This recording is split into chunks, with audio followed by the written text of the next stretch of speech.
এই মুহূর্তে খানাকুল বিধানসভার বিস্তীর্ণ এলাকা জলমগ্ন অবস্থায়। আমরা উপস্থিত হয়েছি খানাকুল 2 নম্বর ব্লকের জগৎপুর গ্রাম পঞ্চায়েতের জগদীশতলা এলাকায় 16-20 রাজ্য সড়কের উপর গড়ের ঘাট বাস স্ট্যান্ড হইতে জগদীশতলা অবধি কোথাও এক কোমর কোথাও এক হাঁটু নেই প্রশাসনের তরফ থেকে কোনো যাতায়াতের সুব্যবস্থা।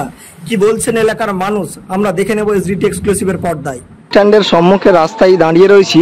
এখানে জলমগ্ন বিস্তীর্ণ এলাকা। এখানকার স্থানীয় মানুষের থেকে আমরা জেনে নেব যে আপনাদের বিস্তারিত এলাকায় কি পুরোটা জলমগ্ন হয়ে রয়েছে। আমাদের হচ্ছে গড়ের ঘাট গড়ের ঘাট থেকে জগদীশতলা পর্যন্ত এক কোমর জলের মধ্যে দাঁড়িয়ে আছি।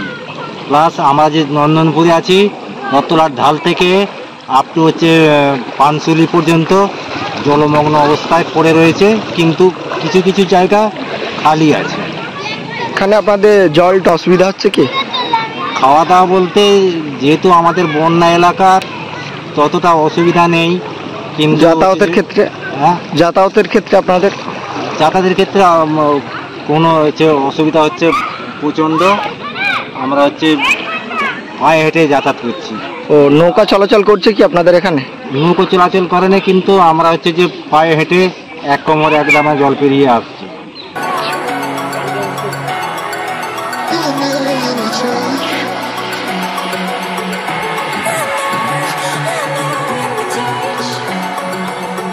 শুনে নেব খানাকুল 2 নম্বর পঞ্চায়েত সমিতির সভাপতি রুম্পা মণ্ডল মহাশয় কি বলছেন। এই রাস্তাটা অনেক দিনে মানুষেরই দুর্ভোগ হচ্ছে, কারণ এইটুকু রাস্তাটা ডুবে যাচ্ছে বলে গড়েঘাট টু এই যে মানে জগদীশতলার মানুষজন এদিক থেকে এদিকে পারাপারে একটু অসুবিধা হচ্ছে।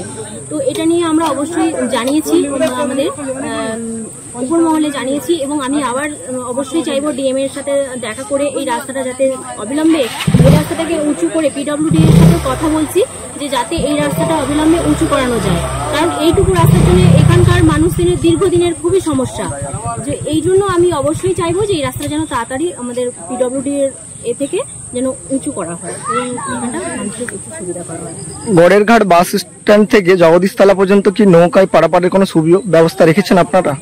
নৌকা ব্যবস্থা বলতে দেখুন, পঞ্চায়েত সমিতি থেকে প্রতি বছরই একটা ব্যবস্থা করা হয়। তো এই বছর এখনো পর্যন্ত জলের কোনো সেরকম ছিল না বলে সেরকম ব্যবস্থা করা হয়নি, তবে আগামীকাল থেকে আমাদের নৌকার একটা ব্যবস্থা করা হবে এবং হচ্ছে মানুষের সুযোগ সুবিধা করে দেওয়া হবে। রুম্পা মণ্ডল, আমি পঞ্চায়েত সমিতির সভাপতি।